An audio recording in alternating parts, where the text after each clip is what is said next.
इन 4 पंक्तियों से इस वीडियो की शुरुआत करते हैं कि है जीवन की यही ज़रूरत, है जीवन की यही ज़रूरत कि लीक से हटकर नई लीक बना लो। कुछ दिनों तक तन्हा रहकर, कुछ दिनों तक तन्हा रहकर अपनों को सुरक्षित बचा लो। आया है जीवन में ऐसा मोड़, आया है जीवन में ऐसा मोड़, रहना है अपनों को छोड़। देशभक्ति का दीप जलाकर, देशभक्ति का दीप जलाकर मानवता का फ़र्ज़ निभा लो। नमस्ते भारत। इस वीडियो में आप सबका स्वागत करती हूँ मैं। आजकल आपको पता ही है सबको कि देश में लॉकडाउन चल रहा है और हमारी कोशिश ये होनी चाहिए कि हमें सरकार के प्रयासों को सफल बनाना है। देश में लॉकडाउन कब रहेगा, कब तक रहेगा, हमें नहीं पता, लेकिन मुझे लगता है कि इस मुश्किल आपदा में एक इंसान दूसरे इंसान की मदद कर सकता है। बहुत सारे प्रयास मैंने देखे हैं कि आजकल लोग एक दूसरे की मदद कर रहे हैं, जो कि बहुत अच्छी बात है। तो मैंने सोचा कि कोई ऐसा टॉपिक लिया जाए जो इस भलाई के कार्य को आगे बढ़ाए, प्रोत्साहित करे। तो दोस्तों, एक ऐसी ही घटना, एक ऐसी ही कहानी मैं आपके सामने प्रस्तुत करूंगी। उम्मीद करती हूँ कि आपको अच्छी लगेगी और हमेशा की तरह एक बात और कहूँगी कि सब्सक्राइब, लाइक और शेयर ज़रूर कीजिएगा। मुझे आशा है कि ये प्रसंग आपको बहुत अच्छा लगेगा। एक बार सत्यनगर, सत्यनगर एक प्लेस है, एक स्थान है सत्यनगर। जैसे हम शहर गांव में रहते हैं, उसी तरह सत्यनगर में एक राजा थे। उनका नाम सत्य प्रकाश था। सत्यनगर में एक राजा हुए जिनका नाम सत्य प्रताप था। राजा सत्य प्रताप जो थे वो अपनी प्रजा का बहुत ख्याल रखते थे, बहुत ही न्यायप्रिय थे। न्यायप्रिय कहते हैं जो बहुत अच्छा न्याय करने वाले, अपनी प्रजा को सुखी करने वाले, अपनी प्रजा की मदद करने वाले, अपनी प्रजा को अपनी संतान की तरह मानने वाले। तो राजा ने अपने नगर में सभी को सुखी किया हुआ था, यानी उनकी प्रजा दुखी नहीं थी। तो उसी नगर में एक ऋषि भी थे, एक महात्मा वो भी थे। उनका नाम था सौम्यदेव। एक संत महात्मा थे उसी नगर के अंदर जिनका नाम था सौम्यदेव। अब एक बार सौम्यदेव जो थे उन्होंने एक जगह पर, अपनी कुटिया के पास एक जगह पर एक लोहे का डंडा, सुनिएगा, लोहे का डंडा अपने पास में एक गाड़ा हुआ था, ज़मीन के अंदर गाड़ा हुआ था। और आप स्वयं जो साधु महात्मा थे यानी सौम्यदेव थे, वो उस डंडे के पास ही बैठे अपनी तपस्या कर रहे थे। यानी कि जो डंडा था वो ज़मीन में गाड़ रखा था, लेकिन वो डंडा जो था वो सिंपल नहीं था, वो लोहे का डंडा था। तो वो साधु महात्मा वहाँ अपने कुटिया के पास उसी नगर में तपस्या किया करते थे। तो जब वो तपस्या कर रहे थे तो उन्होंने देखा, लोगों ने भी देखा, प्रजा ने भी देखा कि उनके लोहे के डंडे में छोटे छोटे अंकुर, फूल, पत्ते उगने लगे हैं। है ना हैरानी की बात? मुझे मालूम है आप सबको हैरानी होगी, क्योंकि फूल, पत्ते या नए पौधे तो मिट्टी के अंदर ही पैदा होते हैं ना, उपजाऊ ज़मीन के अंदर, मिट्टी के अंदर। लेकिन कभी आपने ये नहीं सुना होगा कि लोहे के डंडे में वो छोटे छोटे फूल पत्ते अंकुरित होने लगे थे, अंकुरित। तो देखकर बहुत हैरानी हुई। प्रजा ने जब ये बात जाकर अपने राजा से कही, राजा कौन थे? सत्य प्रताप। तो राजा से कही कि एक बहुत बड़े पहुँचे हुए संत महात्मा हमारे वहाँ पे रहते हैं आप ही की नगरी में, तो उनका जो तप है, उनकी जो तपस्या का प्रभाव है वो इतना ज़्यादा है कि एक लोहे के डंडे के अंदर फूल पत्ते उग आए, अंकुरित होने लगे हैं, उग आ गए। तो राजा ने कहा चलो देखते हैं। राजा ने जब अपनी आंखों से देखा कि साधु महात्मा के जो पास में डंडा है लोहे का, उसमें वाकई फूल पत्ते उगने लगे हैं, तो राजा ने भी सोचा कि मैं भी देखूं, मैं भी ऐसा करके देखता हूँ कि क्या तप के प्रभाव से, तपस्या के प्रभाव से क्या ऐसा होता है। मैं भी कुछ यश कमाना चाहता हूँ, प्रसिद्धि कमाना चाहता हूँ, शायद अपने पुण्यों को भी कमा लूँ।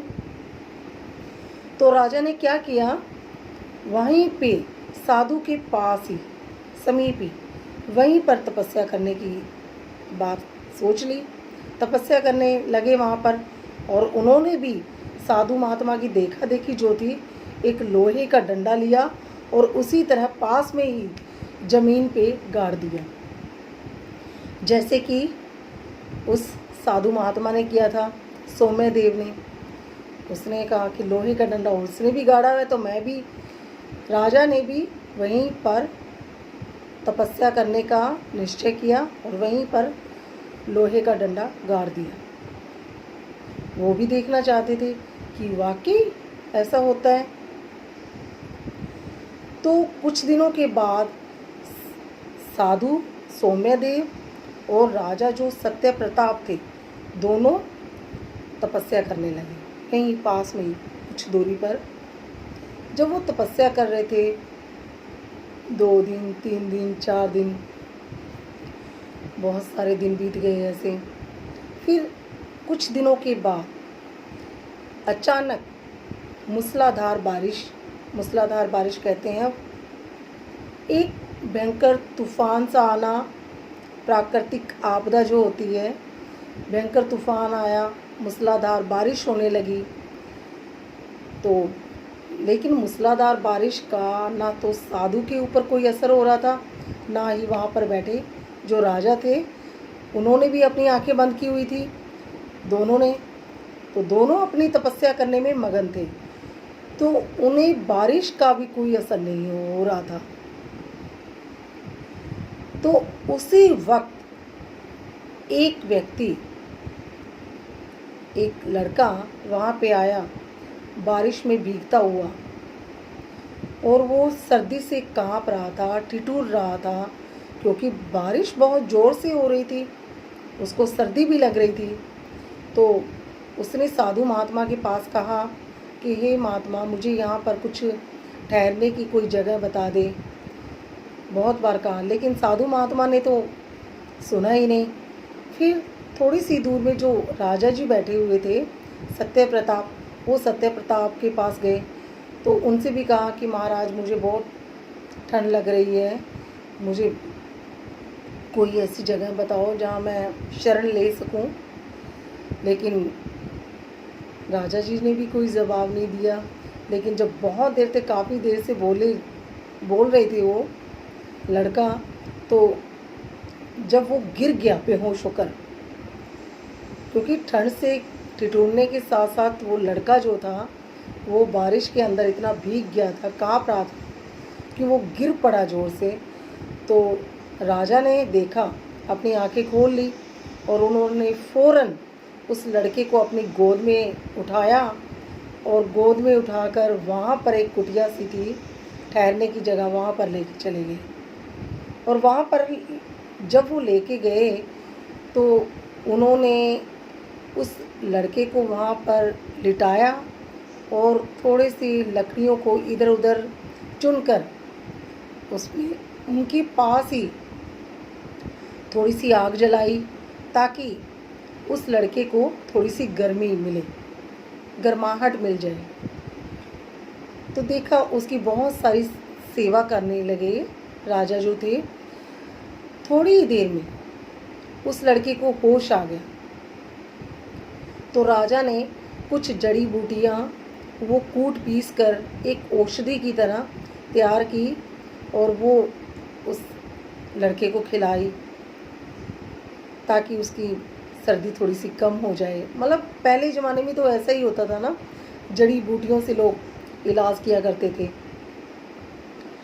तो राजा ने उस लड़के की बहुत सेवा की।